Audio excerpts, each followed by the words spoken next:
All right, we got a question from Jeff. Jeff wants to know about diet. Can you please discuss how you approach your diet? Have you experimented with what specific foods best facilitate deep work, and how do you balance this with the realities of life? Jeff, I'm not super strict about this, but I would say that the person I default back to following on food is probably Mark Sisson. I like the way Mark Sisson talks about things. There's different ways to describe what he's talking about. It's keto adjacent. So, he talks about metabolic flexibility. So it's not that you want to be in ketosis all the time, but you have the ability to tip over into ketosis a little bit and come back. But what that means for people who don't follow that type of stuff is not a lot of simple sugars, not a lot of carbohydrates. It's not carb free, but you're not eating a ton of bread. You're not eating a ton of pasta. Healthy fats, vegetables, proteins, what you would think. And I've fallen back on him as a default. I try to eat that way to the best of my ability. Jesse, I know you think about this more. Again, my understanding of your diet is you eat once every 2 weeks. Do I have that right? But what do you do? What do you do for your food? Because you care about this more than I do. I'm actually just looking up Mark Sisson. I've never heard of him. He's jacked. Yeah, and he's 65 now, I think. Yeah. Yeah, he's I'm gonna start following him. Look, so do you know the Mark Sisson story? No. He's an endurance athlete. He was an endurance athlete. He was a professional triathlete when he was younger. And destroyed his body. He was sick all the time. I think he got pre-diabetes at some point because, back then it was like carb, carb, carb. And it's not like you were going to look fat if you're a professional athlete. You were burning it all up, but it was just ripping up his body. He was having immune responses or whatever.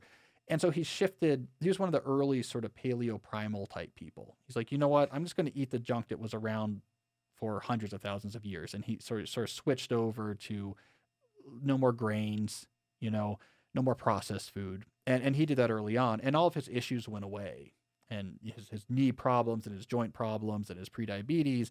And he got really jacked. He's a big guy. And then he started a company eventually. So he had an early blog called Mark's Daily Apple where he would talk about this stuff. And he had a cool book called The Primal Blueprint because it wasn't just about food. It was like you need to live like a caveman type stuff. He was early to that, but more accessible than like a Rob Wolf type. And then he started a company called Primal Kitchen that was doing mainly salad dressings that were made with avocado oil. So it didn't have the junk seed oils and didn't have sugars in them. And so like if you liked what he was doing, he had mayonnaises and salad dressings or whatever. And about 4 or 5 years ago, Kraft bought that for $200 million.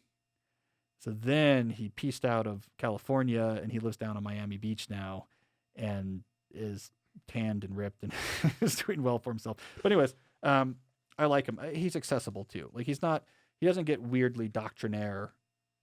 Some people, like paleo people, can get like weirdly doctrinaire. Yeah. Where they're arguing about like what nuts, a Neanderthal in this region of France would have had access to during the like early place. Yeah, no, he's not super doctrinaire. He's like, guys, just don't eat like a bunch of flour and sugar and crap that didn't exist, and healthy fats are good, and be outside a lot and exercise, and don't just be in a gym. Like he's all about play, do sports and stuff with people or where you're outside, and so that's Mark Sisson. But anyway, so back to your diet. So once every 2 weeks, you eat 1 gallon of athletic greens. Is that how it works? You just have like a giant bucket of athletic greens that you sit there and you spend an hour and you eat it once every 2 weeks. So I have that about right?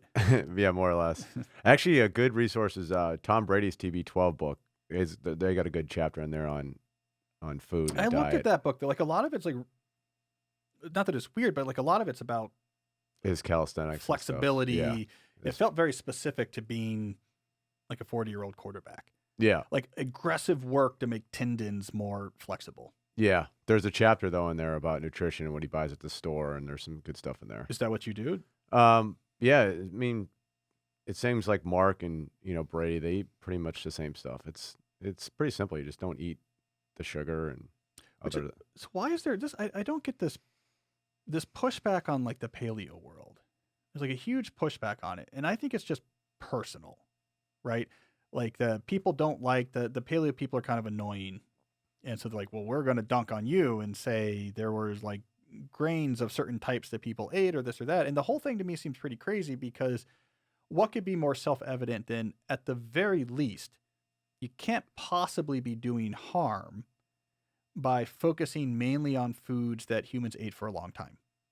Now you could debate like, okay, maybe bread's not as bad as you think it is or something like this, but you can't possibly be doing harm by not eating bread because that's whatever it is, 10,000 years old or something like that. You can't possibly be doing harm by not eating cane sugar because we barely ate that, right? Until recently. So that's what I don't get about it is like the pushback is if you avoid stuff that is new, you're avoiding processed food, you're avoiding sugar, you're avoiding a lot of processed carbohydrates, can't possibly be bad. So then the debate is about like, well, maybe maybe not doing that isn't as bad as you think. Or maybe these things you're avoiding maybe aren't as bad as you think. And yeah, maybe it is. But I think a lot of it's just they don't like how annoying, which they do get annoying. The paleo people get so doctrinaire and weird about it because people like to be doctrinaire and weird about things. But this general idea of like, you're not going to go wrong eating, meats and vegetables and fruits in moderation and like roughly what you might have eaten 20,000 years ago. It's not going to be unhealthy. Yeah. I mean, the food industry does such a good job of marketing. You walk in any grocery store, like the whole middle of it is all well marketed, really good tasting stuff that's not good for you. And what Sisson does, I think, is he calls it a big ass salad, but he just, his first meal of the day, he just makes a huge salad with all sorts of crap in it. And he has these salad dressings, which because he's all about healthy fats. So they're avocado oil dressings, like get fat, right? But healthy fats. He has this huge salad and it makes him full. And then he like does a good dinner. Yeah. Like we have lean steak and, we broccoli and whatever, like stuff he likes and like doesn't think about that much and spends a lot of time outside and exercises in various ways and hangs out with people on the beach and, The other thing too is like going to restaurants and stuff. I mean, it's hard to eat well in restaurants. Yeah.